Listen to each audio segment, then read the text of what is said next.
As augas da praia de Coroso convertéronse no mellor campo de regatas para medio cento de nenos que durante esta fin de semana tomaron parte na regata Gadis. Tras 2 xornadas de navegación nas que se puido completar o programa deportivo previsto, a regata concluiu cun grande éxito para o Club Náutico de Portosín, que se fixo co podio enteiro na categoría Optimis Regata. O ouro foi para Diego Fernández, seguido de Alejandro Ferrín, e bronce para Alonsóns.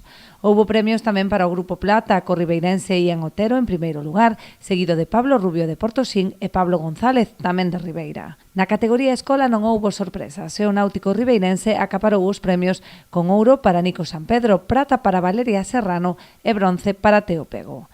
En Ilca 4, Bruno Iglesias foi o claro vencedor, entrando de primeiro en todas as probas parciais. Compartiu podio con Enzo Ferrón e Daniel Iglesias, todos o náutico de Ribeira.